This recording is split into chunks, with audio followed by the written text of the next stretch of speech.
So welcome again to Cannon Follow TV, the channel for Arsenal fans all over the world.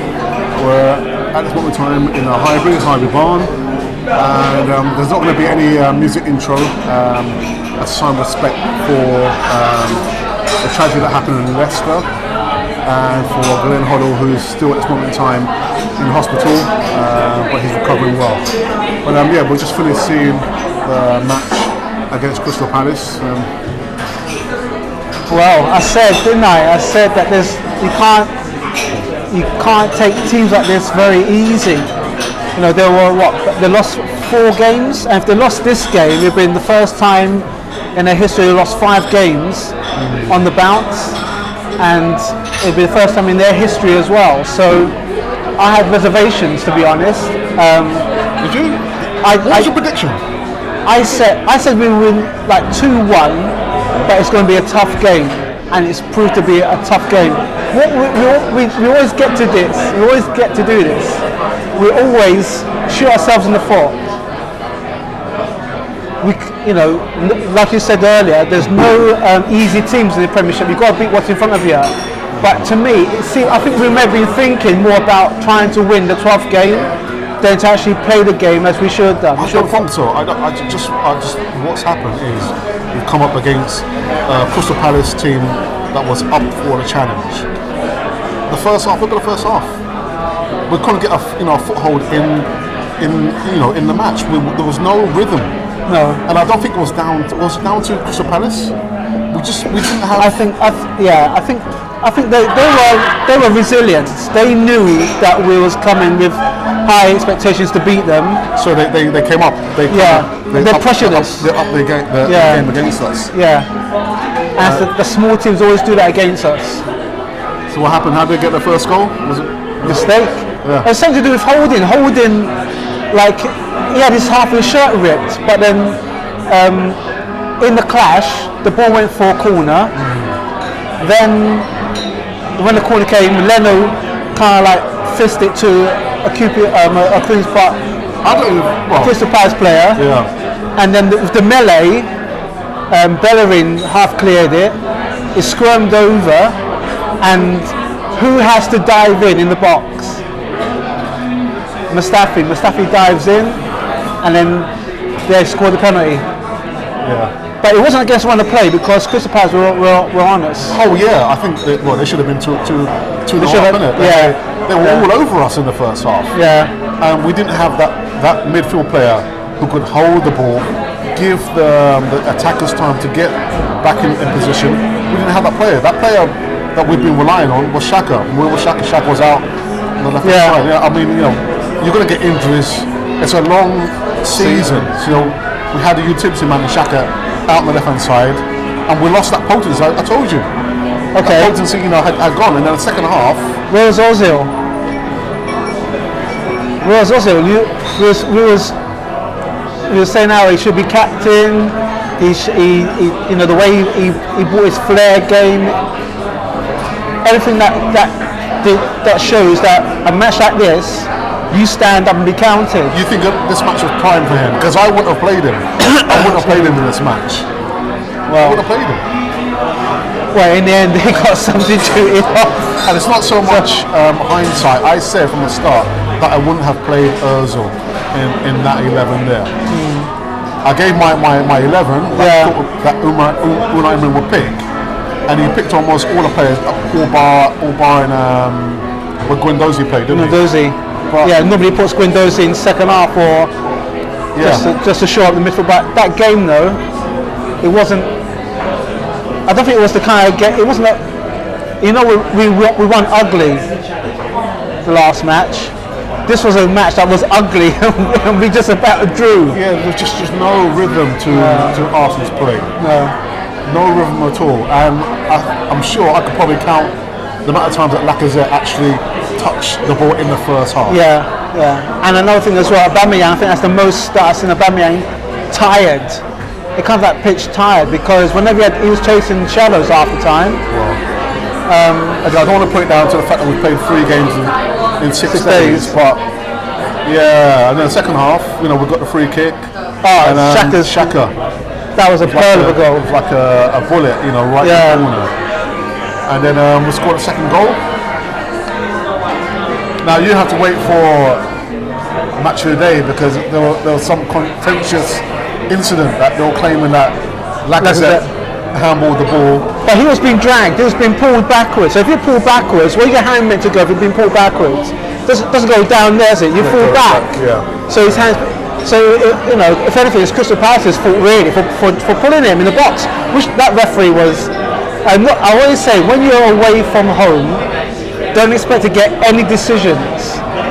The referee was shocking at best for the penalty, the second penalty. And when you think about it, that's the only way that Crystal Palace scored was 2 penalties.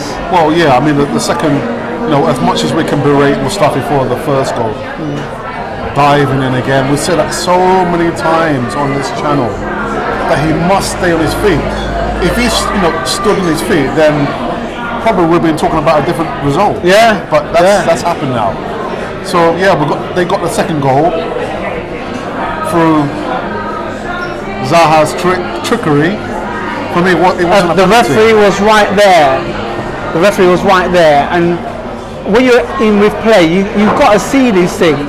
I don't understand why you have officials and referees who can't see what's in front of them. Yeah, but that's of our own making. It was of our own making. Because when every goal so far has been of our own making. When the ball was being cleared, there was no one in the centre of midfield to hold it. To hold the ball.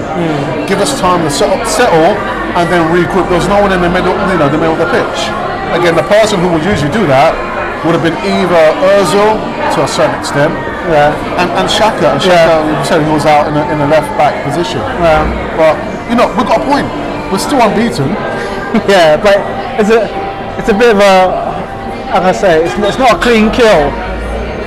We feel like you're a little bit shortchanged. Yeah, I feel we're shortchanged. The referee, again, but the referee will only give his decisions based on the way that the team play, and the way that we played.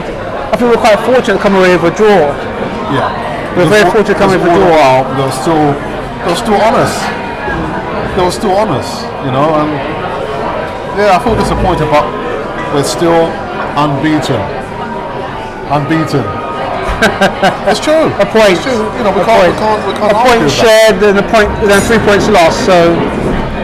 Yeah, these teams, they're always some way. They're always kind of up for the battle. Yeah. Well, it's Arsenal, isn't it?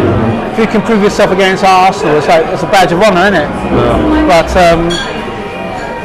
No, I think the team played subpar today. I think, like Alex was saying, you don't want to use the 3 matches in the week, but we've got another match now coming up Wednesday, and then we've got the possibility of, I think, we're playing at home against Liverpool, but based on the way that we played today, we started slow again. Started slow. Yeah, but we stood firm. Yeah. We didn't lose.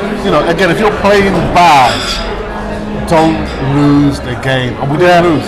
Yeah. We didn't lose. Yeah. So is that a sign of a good team or a great team? I'll take it as a sign of a good team at the moment. Yeah. Because Emery, who have to dip into the market come January. Do you think he knows his 11? He's straight off 11. I did say a couple of months ago that I think he did know. He doesn't know. He doesn't know. No. He doesn't know. Because it's the defence. The defence has been played. They were ragged. Yeah. Really, really ragged. Yeah. I mean, personally, I would have played Socrates. I would have played Socrates instead of Holding. But then saying that, Holding had a good game. He had a good game. Yeah, he had a good game. Held his own in certain areas. As soon as the ball came out of our box, like I said, there was nobody saying, right, I've got the ball, we're moving up. Yeah. I think Torreira was everywhere. Oh, yeah. He was everywhere. He had his work out, didn't he? He did. Dozy was... Yeah. I think it was a big ask because he didn't get subbed, did he? He played. He played through. Yeah. I think that's a testament to the two of them, really. To their first season. Yeah. They've come up, it's going to be some sterner tests yet to come, but a little bit disappointed, but again, we've got the point. We've got a point away from home. against Crystal Palace. I don't like Crystal Palace. Well, neither do I. I don't like him. I don't like him. I was feeling sorry for Hodgson, but Hodgson's a canny manager he is, and when he put a couple of the subs on, and now one of them had a chance, didn't they? So Yeah. But, But anyway, guys, again, if you're watching this video, and you're new to the channel, make sure you hit the subscription button and you hit the notification button as well at the same time, so you can get up-to-date news, chats, discussions, the odd interview as well. Easy talks. Oh yeah, East live stream as well. Disappointed. Hey, we didn't lose. We didn't lose. You know. So we really can't complain. Yeah. But again, just want to say, our hearts go out to everyone in Leicester City, man. and the Glenn Hoddle family. And we've heard what I heard in the news that Ron Atkinson is in hospital as well. So what a weekend for football! What a weekend! Yeah.